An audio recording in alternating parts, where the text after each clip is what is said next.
Hi, I'm Guy Powell, and welcome to the next episode of the backstory on the Shroud of Turin. If you haven't already done so, please visit guypowell.com and sign up for more episodes. I am the author of the upcoming book, The Only Witness. It's a historical fiction tracing a possible history of the Shroud over the last 2 millennia. Today, we're speaking with Dr. Giuseppe Baldacchini, who is an expert in physics. He has used his background to understand certain aspects of the image making process in the shroud. Let me tell you a little bit first about Giuseppe Baldacchini. He lives in Rome, Italy, and he was born in 1941 and graduated in physics in 1965 in Rome.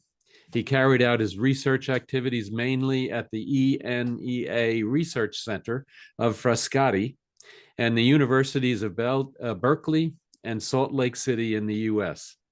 He is author of several patents and numerous publications in solid state physics. Since retirement in 2009, he still works in science and cultivates medical, humanistic, historical, and archaeological disciplines. In particular, he deals with the Shroud of Turin for his pleasure in dissemination of knowledge. He's also an award winner of the Sergio Paniza for outstanding contributions in physics, SIF 1993. Giuseppe, thank you for being here and welcome. You're So, welcome. yes, absolutely. It's so good to have you. So, tell us your backstory on how you got involved in the Shroud of Turin. Eh, Fino al Prior to 2005, I was not involved with the Holy Shroud. In particular, I knew the Shroud as did other Italians from reading about it in newspapers, magazines, and whatnot. Of course, I knew that it was a relic of the Catholic Church, very old, very controversial. I knew everything that had happened in the previous century with the regard to carbon-14 simply because I had read about it in the newspapers, but my knowledge practically ended up knowing the shroud only in a very superficial way. When I was at home one evening, and I remembered that at the time I was reading something, I heard the television in the background talking specifically about the shroud. My attention was drawn to the fact that the person presenting the shroud at the time had said that one of the main features of the shroud was that the faint coloration of the body image was extremely superficial. Now, this immediately reminded me of the work that we had done in Frascati a decade or so earlier, in which, by using particular and very powerful lasers on tissues, we had obtained surface modifications of these tissues.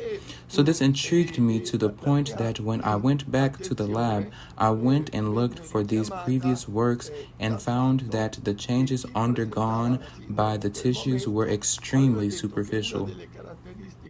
So from there, I came up with the idea of connecting these experimental tests that we had done in Frascati with, of course, the shroud and the shroud image. However, since I was completely ignorant of the shroud, I had to try in a short time to understand what I needed to do to proceed further.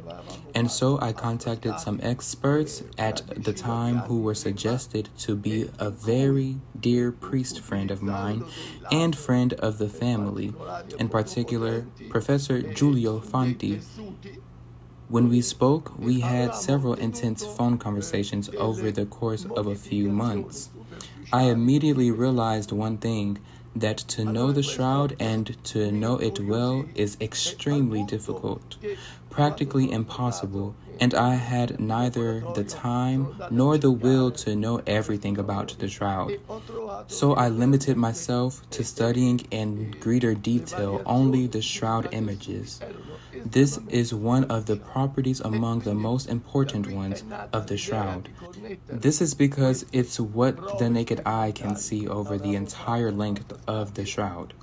And so I realized that maybe we at the Frascati lab would be able to contribute to the study of the shroud images. At this point, I called one of my young collaborators who was precisely involved in the development and use of excimer lasers, and I told him what my idea was. He was immediately very enthusiastic, and from there, a very intense collaboration began. This collaborator of mine was Dr. Di Lazzaro Paolo Di Lazzaro, whom we will all meet later in the sequel. And so together with Fanti and Di Lazzaro, we tried to set up a research group for the Shroud. This was the prologue of my entry into the Shroud field. Okay, yes, very interesting, and it's always fascinating to hear the how people got involved in the Shroud. So let's start with then one of the first questions. So, what are the key characteristics of the image on the Shroud that would need to be reproduced